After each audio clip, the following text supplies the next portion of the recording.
Soir d'info, la suite. Merci de votre fidélité renouvelée à la télévision Futur Média. Avec nous ce soir, le journaliste Barkaba. Bonsoir. Bonsoir, Chérif. Merci d'être avec nous ce soir, avec vous pour revenir sur l'actualité sous-régionale. Que se passe-t-il en Guinée-Bissau? Que peut-on attendre également du sommet de la CEDEAO dimanche prochain à Abuja, 5 mois après le putsch au Niger, et puis la création de l'Alliance des États du Sahel entre le Mali, le Burkina et le Niger. Mais d'abord, plus près de chez nous, que se passe-t-il en Guinée-Bissau? Il y a eu une tentative de coup d'État selon la version officielle. Par la suite, le Parlement a été dissous. Que se passe-t-il? Ce qui se passe, c'est que le pays continue de s'enfoncer dans une instabilité qu'on pourrait qualifier de chronique, Chérif, parce que la trajectoire de l'État bissau-guinéen depuis la guerre de libération est marquée par une succession de coups d'État. Il y a eu une parenthèse même de guerre civile. Et c'est un pays où les institutions sont encore faibles, il y a le paradoxe de faire des alternances plus ou moins régulières au pouvoir, mais qui n'arrive pas à résoudre une contradiction fondamentale, c'est que le jeu politique là-bas, où les contradictions politiques sont souvent arbitrées par des factions de l'armée, instrumentalisées ou pas par des groupes politiques ou d'autres groupes mafieux, qui fait que le pays a du mal à avoir une stabilité sur la longue durée. Le président Umaru Sissoco Embaló, qui a Barkaba dissous le Parlement, a cité nommément Domingos Pereira comme l'instigateur de ce supposé putsch. Que peut-on retenir de cela? Ce qu'on peut dire, c'est qu'il y a une rivalité à peine feutrée entre les deux hommes qui sont à la tête des principales formations politiques du pays.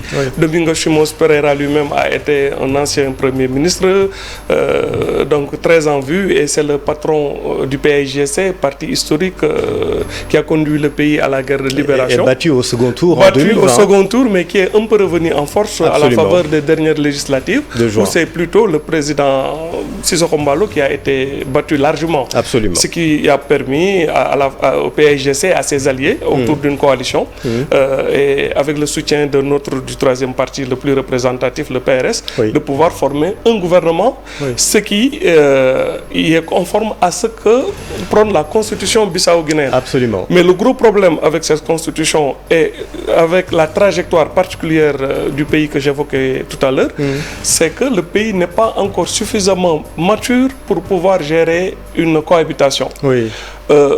La constitution bissau-guinéenne instaure de fait un régime semi-présidentiel, mais dans lequel le président conserve presque un pouvoir atomique qui consiste à pouvoir dissoudre l'Assemblée nationale en cas de crise grave. Et selon son interprétation. Et c'est le cas. Non, normalement, il y a une lecture de la Constitution qui aurait dû permettre au président de ne pas pouvoir dissoudre ce gouvernement avant un an. Mais Embaló a évoqué un autre article de la Constitution, l'article 102, pour dire qu'il y a une interruption des institutions, qu'il y a une menace grave, et il a usé de ce qu'il croit être son pouvoir discrétionnaire pour dissoudre l'Assemblée et appeler à de nouvelles élections plus tard. En fait, c'est le prolongement du bras de fer entre Embaló et Simões Pereira par les deux formations qui se disputent le pouvoir, le MADEM et le PAIGC. Vous parlez d'une maturité démocratique. La coalition PAI Terra Ranca, portée par le PAIGC, vous l'avez rappelé, a remporté les législatives de juin dernier avec 54 sièges sur 102, donc la majorité absolue. Et puis, il faut le dire, en Guinée-Bissau, c'est un régime semi-présidentiel. La cohabitation n'aura duré que 7 mois. Est-ce qu'on peut parler quand même de coup politique? C'est sûr que dans les arrière-cuisines politiques, c'est des adversaires qui se sont toujours regardés en chien de faïence. Et en fait, l'instabilité au sommet de l'État n'est pas nouvelle là-bas. Presque tous les régimes précédents ont eu du mal à conduire des gouvernements. La durée de vie d'un gouvernement en Guinée-Bissau est d'une très courte durée de vie. Du fait donc de cette instabilité chronique, du fait de l'incapacité à laisser le jeu politique se dérouler normalement sans qu'en sous-main, qu'il y ait des factions dans l'armée, ou bien même, plus grave, des groupes liés à des narcotrafiquants qui peuvent être derrière cette instabilité politique. Soit c'est des règlements de compte de différentes factions de l'armée, une armée très politisée, une armée issue d'une guerre de libération, soit c'est des groupes occultes qui sont structurés autour d'intérêts gérés par des narcotrafiquants, la Guinée-Bissau étant une plaque tournante, qui peuvent se cacher derrière le jeu politique pour un peu conduire à ces tentatives récurrentes de déstabilisation. Et rappelons que tout est parti d'un affrontement, le 1er décembre dernier, entre des membres des forces spéciales de l'armée et des membres de la garde nationale. Absolument. Absolument. D'ailleurs, à ce sujet, quand il y a un fait très évocateur, quand Sissoko Embalo prend le pouvoir, une de ses premières déclarations, comme il est très cash, il avait annoncé la couleur, il avait dit qu'il voulait soumettre à un référendum un projet de constitution pour aller carrément dans un régime présidentiel. Voire même, peut-être, vu son tempérament, un régime présidentialiste. Et justement, vu qu'il a perdu donc, les législatives, sa réforme est tombée à l'eau. Sa réforme est tombée à l'eau, ce qui veut dire que déjà, lui, il avait identifié, en tout cas, une partie du problème, qui consiste à ce régime, qui est là, ce régime semi-présidentiel, où les pouvoirs du Premier ministre et du Président se chevauchent, et en cas de non-conformité de la majorité entre les deux pôles de l'exécutif, c'est une source de tension. C'est carrément le Premier ministre qui dirige le gouvernement. C'est le Premier ministre qui dirige le gouvernement. Les ministres obéissent d'abord au gouvernement, mais le président peut, à sa guise, assister au conseil des ministres et peut dissoudre le gouvernement. Ce qui en fait aussi un rouage important et qui fait qu'on a une sorte de diarchie à la tête de l'État. Alors, arrêtons-nous quand même sur le profil de DSP que vous voyez, l'homme au chapeau, DSP comme on l'appelle, Domingos Simaos Pereira, qui dirige la formation historique d'Amical Cabral, le PAJC, ce parti africain pour l'indépendance de la Guinée et du Cap-Vert, qui est un homme charismatique, qui s'est opposé au président José Mario Vaz, puis à Umaru Sissoco Embalo. C'est un homme fort, on peut le dire, de la Guinée-Bissau. Oui, DSP est très important dans l'échiquier politique parce qu'on peut dire que c'est un enfant du PAJC, c'est un peu l'héritier des élites du PAJC qui ont conduit le pays à l'indépendance.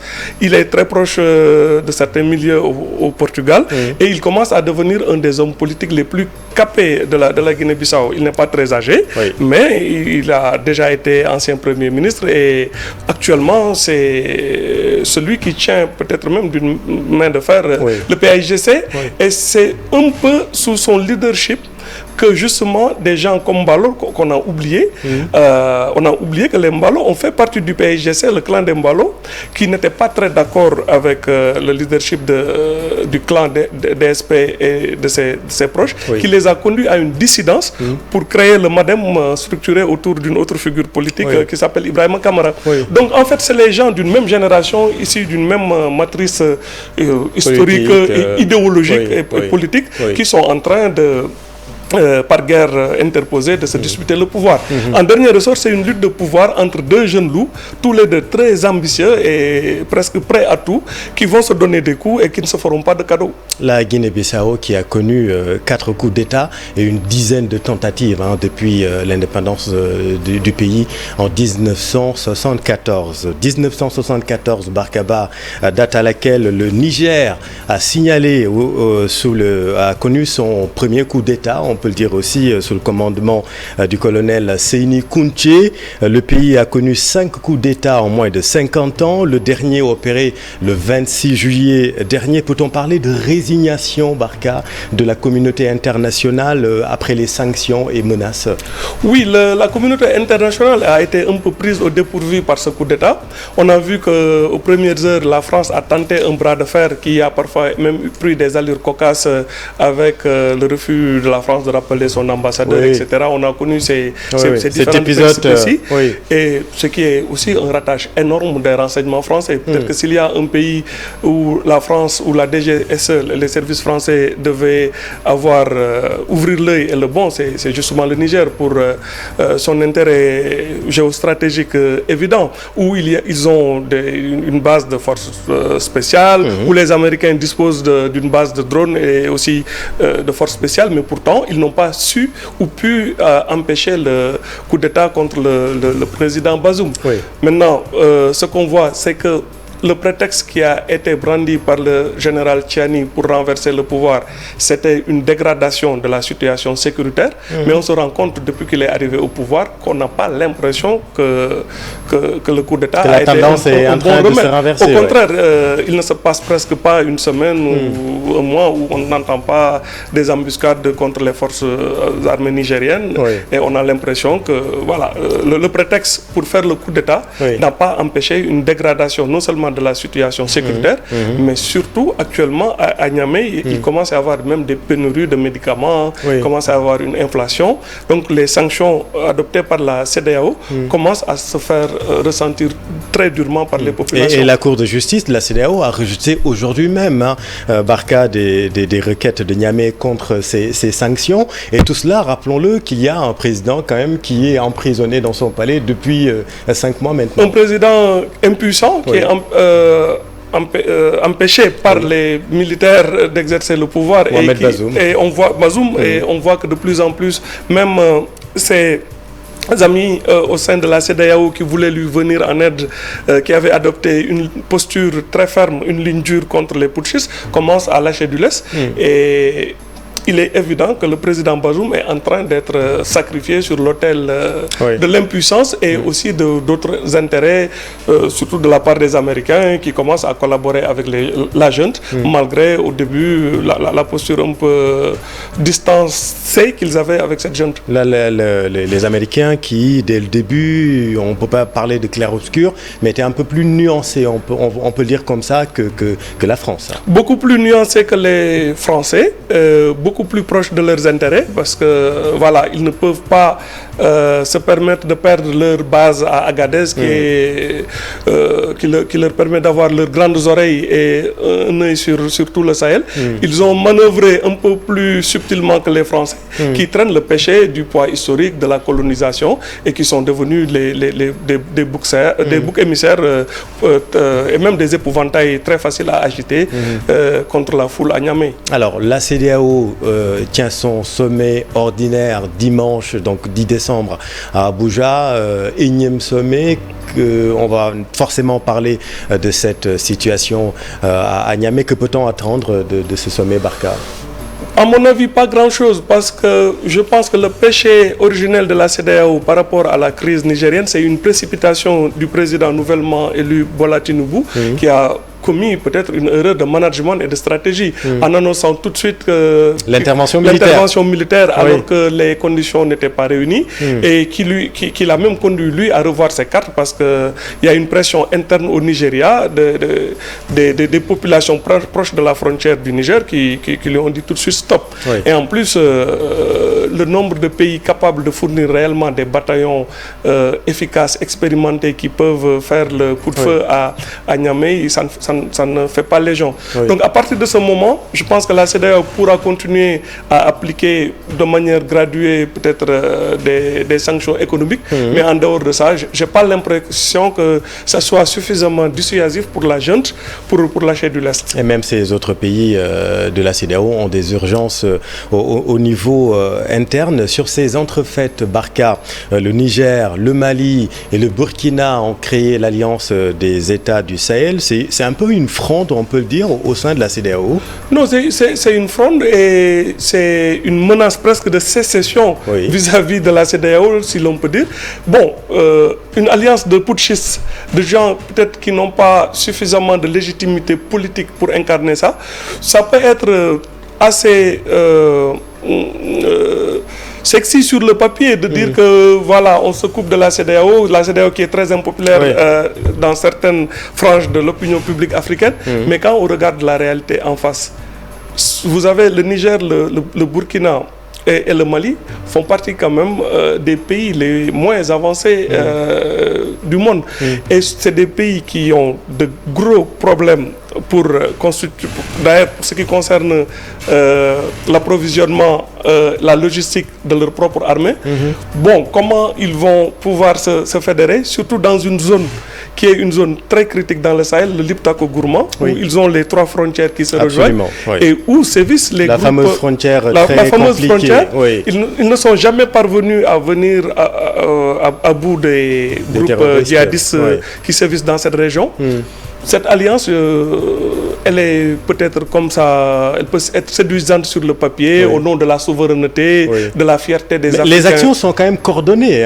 Il y a des réunions, que ce soit à Bamako, à Niamey, oui, mais jusque-là, à Ouagadougou. Jusque-là, c'est plus des effets de manche. On les voit arborer leur treillis, aller d'un pays à l'autre. Mais pour ce qui concerne le suivi opérationnel, il me semble qu'il y a encore beaucoup d'étapes à franchir.